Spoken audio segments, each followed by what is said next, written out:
Let's hear it for Coach Felix and the Hornet basketball team. Getting ready to start the season. And it's going to be a lot of fun, but Coach Felix, first let's talk about your Vikings. Why do we always got to start? Hey, they've got 2 wins. It could be worse, right? Could be better. That's my opinion. You know, first of all, I always get yelled at every year. Am I the microphone in good position here? You look here? perfect right there. Okay. Tough breaks early on for the Vikes. You know, we lack quarterback play, but more importantly, our defense. You know, I see Coach Dye sitting in the stands out here. They could probably use him maybe as a defensive coordinator right now because the defense can't stop anybody. You know, Coach, you told me during the football game over the weekend that you're more of a Freeman guy than a Ponder guy, but Ponder looked pretty good this weekend. Yeah, he did. I mean, I was pretty impressed with him, you know, and of course, as soon as he starts playing well, he gets hurt. So he's got to come out, and it's just it's a little bit of a circus up there right now, in my opinion. But I think they need to find somebody to take the reins because in the NFL, I mean, you're not going to win without a good quarterback, as you know. For sure. So they need to. I think they should put Freeman in there, see what he can do, and make a decision in the offseason right there. Brad Felix is the head coach of the Hillsdale Hornets going into the 2013-2014 season. What year are you entering? That's a great question. Put you on the spot, That's a really good question. Heather might know. This is my 22nd year of coaching, but not 22 years with the boys varsity. I think this is my 12th. 12 seasons with the boys. 12 seasons, and then I did 5, of course, with the girls varsity as well, but 12 years now with the boys varsity. Just about every high school in the county has had 2, 3, 4 coaches during that time that you've been the head varsity coach at Hillsdale High School. How do you attribute, or to what do you attribute the longevity and the success that you've had during that 12-year run? Well, one, it was just kind of a dream. You know, this might sound terrible, but I got into education more to be coached than probably to be a teacher, you know. Right. So I aspired to being a head coach of a basketball program. It was what I really wanted to do. And, of course, the success helps. You know, if I wasn't successful doing this, I don't think I'd still be doing it. And, you know, Hillsdale was the same way for years. You know, the coaching turnover was huge. And I just think that, you know, to build a program, there's got to be some stability at the head spot. And, you know, I wanted to make sure I put in my years to make sure I gave it my best shot. And I didn't want to cheat the program at all. And it seems like every time I look at maybe stepping down, there's 1 or 2 guys I'd like to see get through their senior year with me. Now my son's coming up, so I got to make a decision whether I want to coach him or not. So there seems like there's always something pushing me to stay in it. Can I have some input on that decision? We want you to stay and coach your son. Well, that would be awesome. There was one year I really was very serious about stepping away. I even wrote a letter. I mean, I had my retirement letter. I put it on Mr. Beck's desk, and that was going to be it. I was tired. I was worn down, and you know, the supporters of the program, you don't hear much from them usually. The people who can't stand you, you know, they're out and about, you know, and I was very amazed at how many people did come out of the woodwork and really asked me to stay, and that really, it spurred me on, you know, and I brought in Coach Freeman, and he's taken a lot of load of the filming and stuff off my back, and, you know, I know a lot of people want me to stay, so, you know, that's good, and that obviously keeps me going. You know, people talk about Hornet basketball. They think of an aggressive attacking style of play. You get out there and you want to get dirty defensively, force turnovers, get easy baskets. Talk about your philosophy of the game and what you try to instill at Hillsdale. Well, when I came here, you know, I changed up the entire program for the most part. We went to a pressing, run and gun, up and down the floor, shoot the first shot available. We were really, I think our staple was our defense. We went to this intense press and really played up tempo. And even for the average fan who doesn't really know anything about basketball, we got people in the stands that just loved watching us play. And the guys bought into it. They really enjoyed playing that kind of style of basketball. And unfortunately, last year was the first year I actually steered away from the pressure. No offense to all my guys that are here tonight, but we just didn't have the personnel for that type of system. And we tried it early on, and I could see right away in the scrimmages that it just wasn't the strength of this team to play up and down. And we went back into a more half-court set, and we played man-to-man all year long with, if we go zone, there's a problem. Right. So when we go zone, it's very few and far between you'll see us doing that. But surprisingly, last year statistically was the best team I've ever had here as far as field goal percentage of the defense and giving up points. We were so long and athletic last year, we really made it tough on teams to score. And we rebounded the ball better than any team I've had last year. So you got one shot, and that was it. So probably the two main guys that graduated were Vano and Jimmy. Right. So you had Jimmy, a great three-point shooter, Vano kind of an anchor down there on the painted area. You lose players every year through graduation. What's the adjustment going to be like this year without those two guys? Well, I don't think anybody really appreciates more than a coach what Vano brought to the table for us. He wasn't one of those guys that you're really going to look at as being a main guy on our team, but his ball screen defense was phenomenal. His off-ball defense was phenomenal.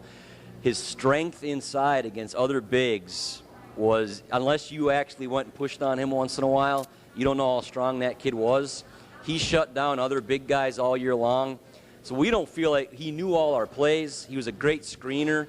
So he did a lot of little things. He wasn't going to score a whole lot of points for us. And obviously you're not in the paper every night. And right. So we're going to really miss him inside. I don't think we really have a replacement for him. And Jimmy, obviously he was a great shooter. We sat him in the corner and kicked the ball to him all year long. And he had some great games out there.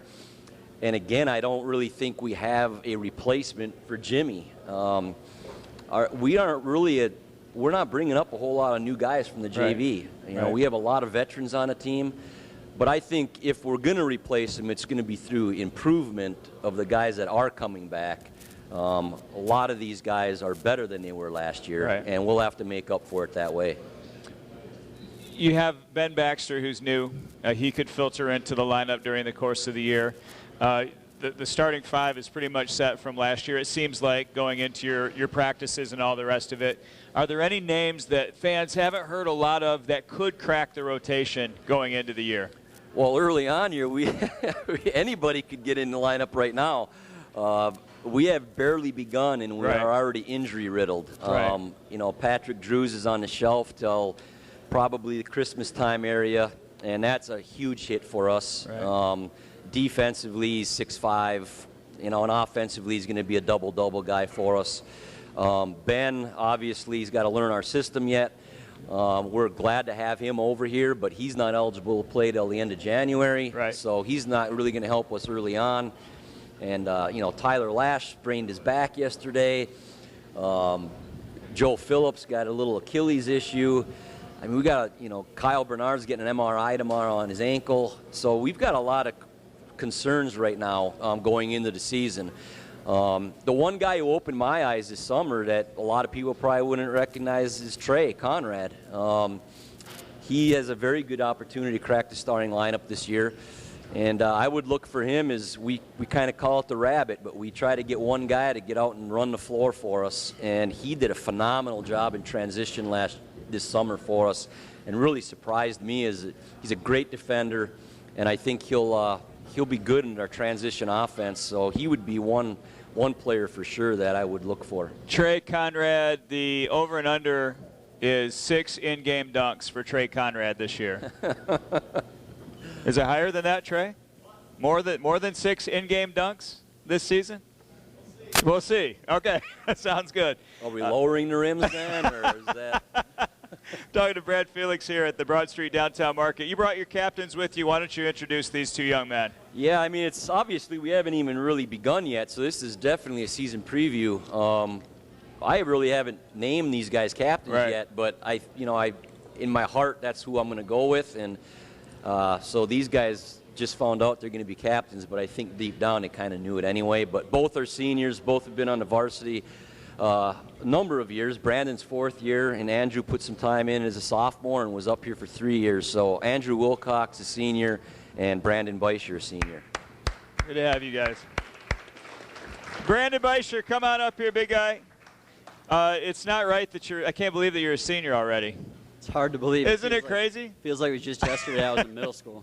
I mean, you were an awesome middle school player, obviously, as a freshman. There you are on the varsity level. What has been the progression like for you, starting so young as a freshman, being with Coach Felix and the Hornets this long? What has the journey been like for you to get to your senior year? It's been a long journey. I think the one thing that people don't understand is the jump from middle school to high school, and even so from junior varsity to varsity. The difference is so great, and I learned my freshman year coming on to the varsity that it was a whole nother level. And so it took some time to learn, but Coach Felix has done a great job coaching. The players that I've played with have really helped me develop. Tyler Lacer has done a phenomenal job. He's poured a lot of time into me in the Hornet program, and I really appreciate that. So it's been a process, but I'm excited to be here. Talk about your summer, because you've changed your body up a little bit. You've been on a lot of workout routines and diet stuff as well. Just tell the fans a little bit about what you've gone through since last season. Well, the one thing that I felt that I lacked the most was quickness. And so I felt that in order to improve that, I had to lose some weight. And so I went through a crazy cutting period where I lost 20 pounds. And that was very hard. But the dedication paid off. I feel like I've gotten quicker. I put on a little bit of weight now. But, yeah, working out over the summer and just doing a lot of quickness and agility, working with Tyler in the gym, it's really helped. What about Tyler? Because my son Owen came up every day to work out with Tyler. You were there and a lot of the other guys. To have a former Hornet who's now a professional basketball player come back and work with you over the summer, what was that like for you, and what did it mean to the program? It's amazing. I think Tyler Lacer would do just about anything for the Hornet program. To be able to have someone who's gone overseas and played at one of the highest levels of basketball and to come back and just pour into the program. And one thing that I don't think people know is that if you're a Hornet player, he made it free to do the workouts. So if you go to any other school, you had to pay a certain fee, but if you're a Hornet, it was free. And that just shows how much he cares about the program and how he wants to help build it for the future. You're looking at this season, you start off with two really tough games, Pewamo Westphalia and Adrian Madison. Those are going to be battles right at the top. Coach said you're a little banged up early on. Obviously, you're way early just conditioning right now, but are you excited to have those tough challenges early on, or is that a little bit intimidating going into it? I think I speak for everybody where that it's exciting. We've taken kind of the Tom Izzo approach, hit it hard early, and we might get banged up, but Pewamo Westphalia is a great team, and we have a lot of respect for them. But I think I speak for everybody when I say that we're not afraid of them. We're ready. We're glad they're coming to Hillsdale. That's going to be a great game, and we're ready to get after it. And as far as Adrian Madison, that's just an ongoing rivalry. Yeah. We played them last year in the district finals and beat them. We played them over the summer, and they beat us. So I think all our players are just really hungry. I'm going to bring Andrew on here. Why don't you talk a little bit about your co-captain there, Brandon? Before we hand him the mic, tell me a little bit about this kid coming off the football season. Andrew Wilcox is a great football player. I really admire his work ethic. He's a big kid, always works hard. This week during conditioning, he's pushed me more than anybody else, and I love to play with him. I remember from middle school, he and I would always run the little pick and roll thing. We've always had this little thing on the court, and I've just loved really growing and playing with him through over the years. Awesome. Andrew Wilcox, the co-captain. Andrew, what an awesome football season. You guys started out 1-3. Dead and buried in a lot of people's eyes. You win 5 straight games to make it into the playoffs, and then you win a playoff game. I mean, the fortitude and the just refusal to give up on your guys is pretty special, isn't it? Yeah, definitely.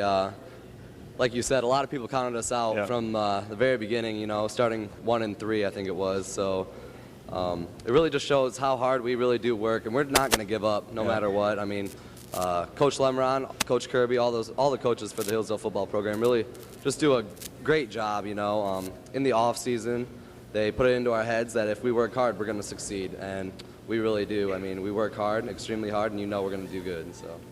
I mean, a lot of guys have to make that transition from football to basketball. I was always surprised. I don't know what it's like for you, but I was always surprised. I finish football, I go to basketball, I think, man, I'm in great shape, and then I would die. I mean, I would literally want to die when basketball started. How tough is the conditioning period with Coach Felix and what you guys are going through right now? Yeah, I was really surprised this week. I came out Monday for conditioning for basketball, and I thought I was in pretty good shape, and then we ran a ladder, which, if you don't know what that is, it's 1 down and back, 2 down and backs, 3 down and backs, all the way up to 6 and back down. That's why they call it a ladder. And I was really dying towards the end of it, and I know I definitely realized that basketball shape is a lot different than football shape. So. What about this squad? I mean, last year you ran point guard. You had Jimmy on the wing that you could go to for an assist as he would drain a 3. You could feed it down underneath to either Vano or Beischer and the rest of it. The team sets up a little bit differently last year, but when Patrick gets healthy, you've got Beischer, Martin Peterson into the mix now with Trey and Ben Baxter and the Wayne Train and Bailey and the rest of the guys. I mean, you've got a lot of arsenal. You have a nice arsenal of guys that you can feed the ball to, don't you? Yeah, definitely. I think one definite plus for this team this season is we have a lot of guys with experience, Maybe some guys didn't play a lot last year, but they've been through the program.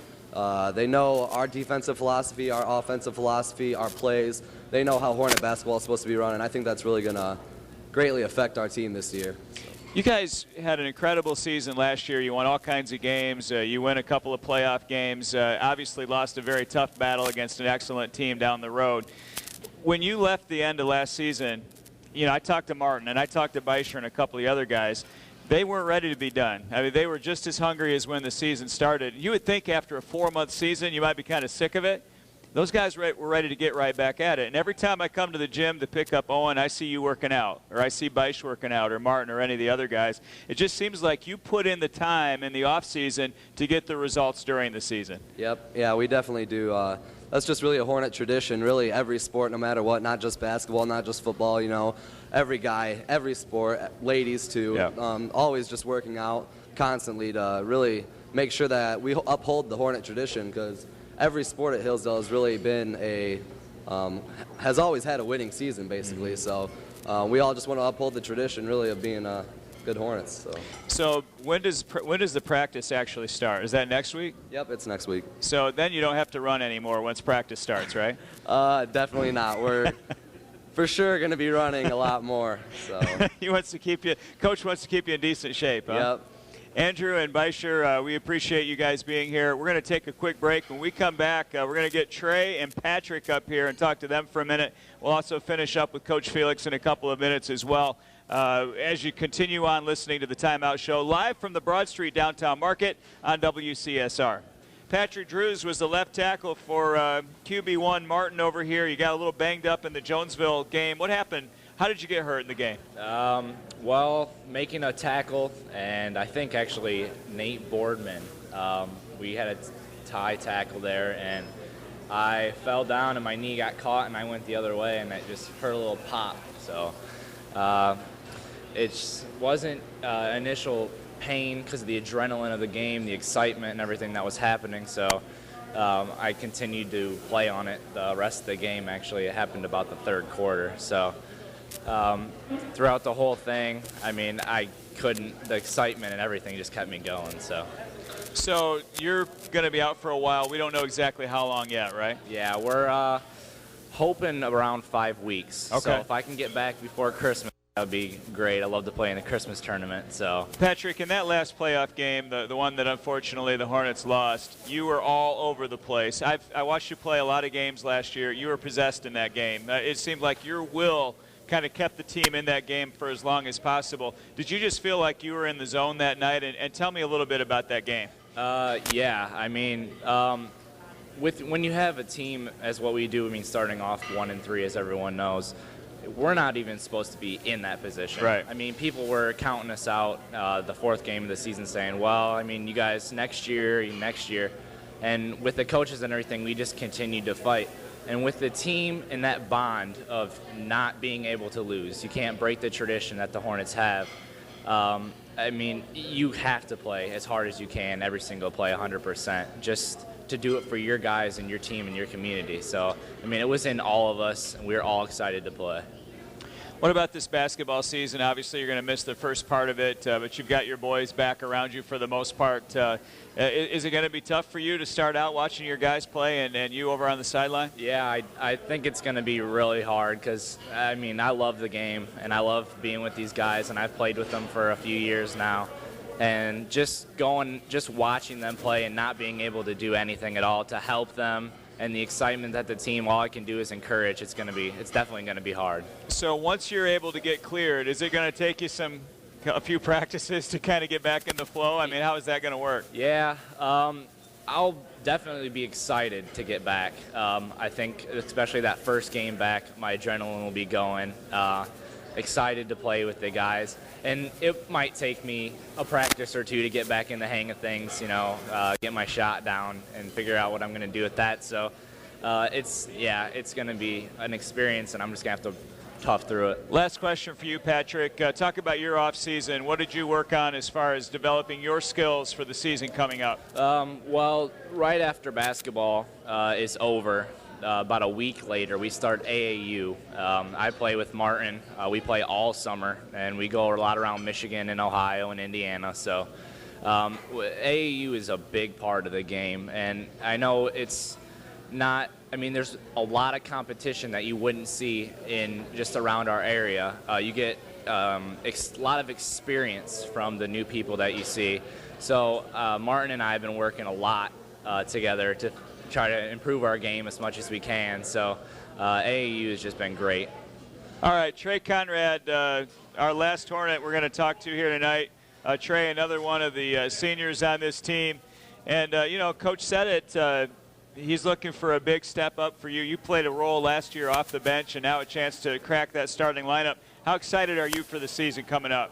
I'm really excited. I've been excited since the end of the season last year to get going, so I'm just ready to get the season going. When he's not on the golf course, he's in the gym working on his game. And what have you tried to develop with your skill set as you've gotten ready for the year? The main focus this offseason for me was to improve my three-point shot and my ball handling. That was key for me, and just keep working on my defense. I think that me and Wilcox are going to have to be big defenders this year, so we just need to step up.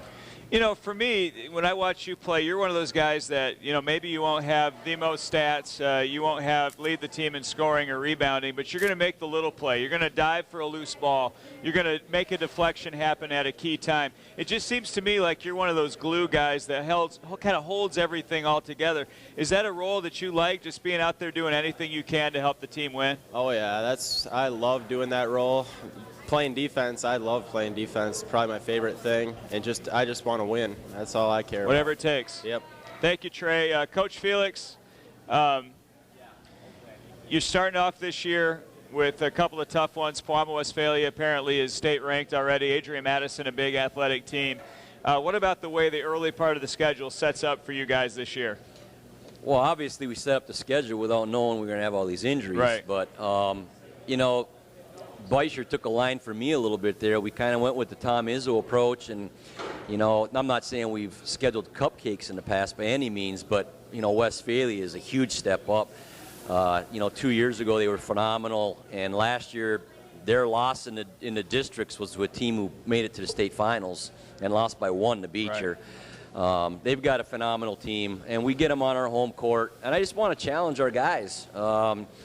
We've won 20 games the last 2 years. I'm afraid maybe got some big heads, and, we need to see what it's really like against some good teams. And Madison is they'll be waiting for us over there. I mean, that might be one of the biggest games of their season. Will be waiting on us. I mean, they want to get us back for the district finals. And then our league play. I mean, we open with Columbia, and our first 3 games, in my opinion, are a little nerve-wracking with the injuries right now. Right. Columbia plays us tough, all the time. So it'll be interesting.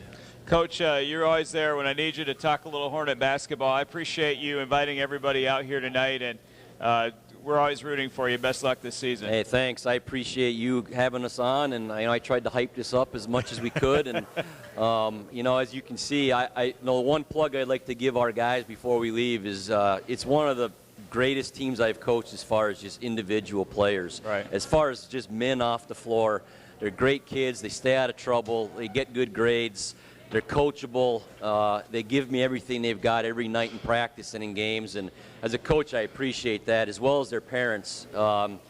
Parents are supportive, as you can see, a lot of them here tonight. So right now it's a great situation. I love being the head coach of this program.